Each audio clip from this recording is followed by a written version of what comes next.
Today's episode is Season 4, Episode 8, Psychotherapy. The episode begins with Quinn and Daria bickering in the kitchen. Daria offhandedly mentions that milk has some relaxing quality to it, at which point their father Jake starts knocking it back. Helen comes in and is in a good mood and present for breakfast, which arouses suspicion from the rest of the household. Not 5 seconds later, Helen gets a call from work, and despite Jake now being on board for Helen making breakfast, she's back in lawyer work mode. The meeting that canceled, affording her this current availability with her family, was just uncanceled and now she's late. Next, Helen's in her office, workaholicking away, when her presumable assistant asks which excuse to give Mr. O'Neill, who is calling about a parent-teacher conference. Helen picks an excuse, but her assistant just stands there staring at her. Helen gets defensive and asks if she thinks she's a bad mother. Her assistant says she'd never say that. Helen says she'd think it, though, and presses her for an answer. Her assistant panics and asks to go to the bathroom. Eric, who appears to be Helen's boss and a partner at the firm, interrupts. Helen is brown-nosing pretty hard and basically asking to be overworked. Eric gives her a pamphlet for a retreat, which appears to be some sort of promotion evaluation ritual. Eric says in no uncertain terms that her becoming a partner hangs in the balance. Helen is initially excited, or at least until she realizes that her whole family is expected to attend. Eric says he wants to see all three hats she wears: wife, mother, and lawyer. Quinn is excited, thinking it's a spa retreat. Daria clarifies that the pamphlet says it's a spa for the soul, whatever that means. Jake is stressed about the cost and goes to take another hit of milk. Helen says it's about family togetherness, which it's clearly not, but whatever. Daria is unsurprisingly suspicious and cautious about how invasive all of this is, including the questionnaire they all have to fill out. Helen pitches the questionnaire as being nice of them wanting to know them before they get there. It's unclear if she's genuinely unfazed about this or only cares about the results. Helen asks for Jake's help, which shows you how desperate she is, because Jake is often useless, especially in family disputes. Daria goes to Jane to work through her questionnaire. Jane is setting up a webcam, which doesn't really factor into the main plot at all, but it is pretty ahead of its time for an episode that first aired in the year 2000. Cut to the family driving to the resort. Helen is yelling at Jake to speed up. Jake is drunk/high on milk somehow. Helen berates Jake for thinking milk will calm him down before taking it and chugging it herself. As they park at the resort, many doctors approach and one reminds them to not make any sudden movements. Due to Daria's, let's say, irreverent answers to the questionnaire, which for some reason they are taking seriously, they're putting her under intense observation. Helen reads her answers, one of which says her favorite pastime was turning water into wine. Jake immediately jumps to Daria's defense and says there's nothing wrong with her, which was sweet. Quinn reassures them that she's always like this, which is a great sibling answer.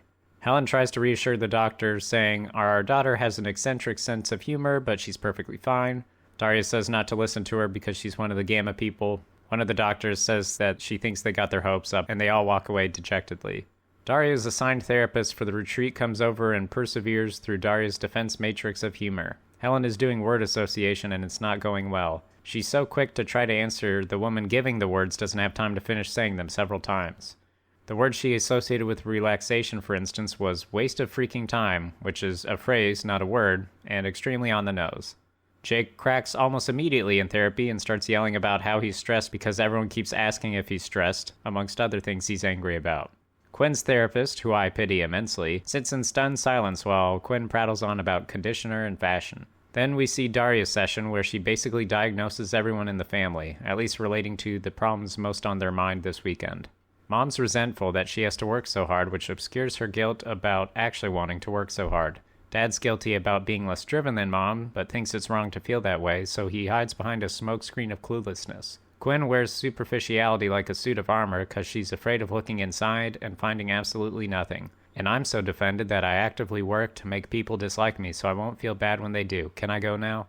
Her therapist asks if she's ever been hypnotized before, which seems like a weird response to everything she just said, and presumably questionable as the first thing to try in therapy, but I don't know, I'm not a therapist. He later clarifies it's to try to get past her resistance, which I guess makes sense, although saying that in front of Daria makes me suspect it's even less likely to work than it already was. Quinn stops by to watch the hypnotism. Not very professional, this therapist, is he? This dude never has his door closed. Quinn accidentally gets hypnotized in the process and begins narrating some daydream of hers involving Julius Caesar by the sounds of it. Then she's Helen of Troy, and then she's Cleopatra, and she's pioneered eyeliner. Next, Helen and Jake are doing couples therapy. Jake is immediately defensive, Helen is immediately competitive and a perfectionist, asserting that their problems are no worse than that of any other highly successful working couples. She also interrupts Jake as he tries to interject. The doc asks Jake how he's feeling right now, and Helen answers for him and is continuing on her speech about how great a couple they are. The doc calls out her control issues, while Jake is yelling about being interrupted and feeling like a second-class citizen because she's the fancy lawyer. Helen doesn't take the control issues observation well. Family session time, and the therapist says she's gone over the individual sessions and concluded they need to do some roleplay. Daria's and Quinn's goes about as well as you'd expect. Why don't you be Daria? Oh God, just throw me in front of a train, why don't you? Oh come on, it can't be that bad. Give it a try. I just did. I am not suicidal. Alright, Daria, can you be Quinn? Alright, now I'm suicidal. Maybe the grown-ups can lead the way here. Gee, I don't know if I can do this. Oh, hi, Eric. No, just walked in, thought I'd make dinner for my... What? You have a hangnail? I'll be right over. Dang it! I lost another client. I can't understand why. Dang it. Nobody likes poor old Jake. Should I think about the reasons? Oh, must be my father's fault. Where's the newspaper? Dang it. Look at the time. Gee, dear, you'll have to tell me about your deepest fears and worries when I get back. I've got a big meeting, so I better run. No matter. I'm not saying anything relevant anywhere. I'm lost in a fog when I'm not flying into a rage. Oh, Jakey, please let me bring home a pizza. I have to be the one doing everything so everyone will thank me and tell me what a big superwoman I am. I'm very, very important and very, very stressed, and I don't have time to actually do anything for anyone else, but I can pretend I care, can't I? Everybody hates me. Are you being Daria now? I've given everything I've got, but it's just not enough. Well, I've got nothing left to give. Helen leaves the table, followed by Jake and Daria. We find Helen trying to get into their car when Daria arrives. Where did Jake go? Daria asks her what she's doing. Helen says that she thought she'd wait in the car until they left. Daria points out that they don't leave until tomorrow morning. Well, at least I wouldn't be abandoning or ignoring anyone, or ruining their lives. Oh, come on, Mom. Look what I've done to my family. Your father feels completely neglected and resentful. I've shut you out so many times you don't even try to talk to me, and Quinn, well, I can't even think about what happened with Quinn, not right now. Oh my God, Daria, you didn't hear that. Look, Mom, Dad has to feel neglected. It's how he stays the center of attention. And the reason I don't talk to you is that I know you'll hang on my every word. And who needs that kind of responsibility? As for Quinn, I can't even think about what happened there. So you get carried away with the job. Big deal. You're just as committed to the family. I try to be. You're very grounded. It's why you're half crazy. You really don't hate me for working so hard? I came to this stupid place and pretended to be well adjusted, didn't I? At this point, Jake arrives. He'd clearly been looking for her. Maybe he got lost, who knows. He says what he said wasn't him, but the milk talking. Cut to Eric and Helen discussing the retreat's report on her. The report says she, quote, suffers from an overarching competitive aggression, unhealthy self-involvement, a gross insensitivity to others' needs, and an overriding conviction that she's always right. And surprise, surprise, she's being put on the partnership fast track. Get it? Because these are the things they look for. Because it's a soulless law firm looking to squeeze the life out of anyone it can get its greedy clamps on. To her credit, Helen does seem mildly conflicted upon receiving this news. I'm reminded of a video game that pulls off this sort of social commentary better. In one of the missions for Hitman 2, the 2018 one, as part of your cover you go through a job interview at a financial firm. I believe the position is an investment banker. There's multiple possible outcomes, but in at least one of them, he answers all the Rorschach questions with the most psycho answers possible, and they literally say to an actual hitman that they need someone more cutthroat at the position. A hilarious jab at the sociopathic qualities that presumably could make one quite successful in the financial industry. I'm not saying all finance people are like that, but it presumably makes success easier. And the final scene basically is just another round of what we saw at the start of the episode. Quinn is aghast at Daria's lack of healthy eating habits, Jake is stressed, and Helen is speeding off to work. Back to formula indeed.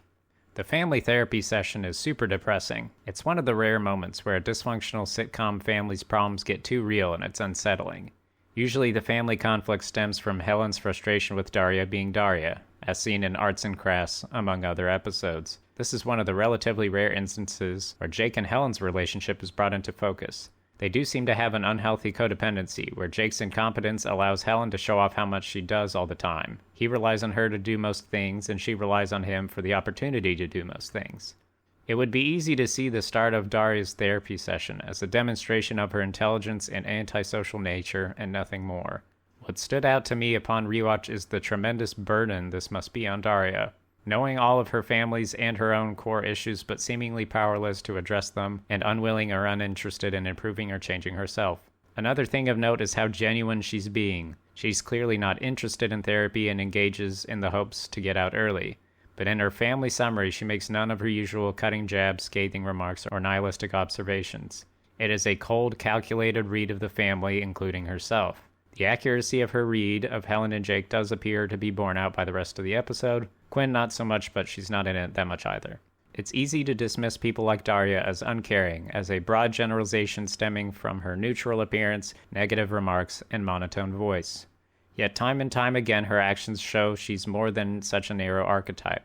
She tries to talk Quinn out of plastic surgery in Too Cute, basically gives Quinn permission to still believe in angels and groped by an angel, and here she's the first one that goes to talk to Helen. You can still see a bit of her humor defense shield that was gone with her therapist return when Daria's talking to her mom. She describes Jake's need to be the center of attention at any cost, and then brushes her reason for not opening up with a half joke. Refusing to open up about opening up. It's turtles all the way down, folks. We see this again when Helen point blank asks if she hates her for overworking. True to her character, again Daria threads the needle of not directly answering the question, but sidestepping it with another half-joke, half-truth. Another depressingly realistic part of the show is how Helen takes the completely wrong message away from the weekend. This level of self-sacrifice and workaholism should not be encouraged. But Daria says it's fine, and Eric fast-tracks her for promotion. With Eric it makes sense, but I'm surprised by Daria's handling of the situation. It feels like she could have threaded the needle better of conveying that Helen isn't a bad mom, but could probably ease off the gas at work, and that would probably improve things in her life.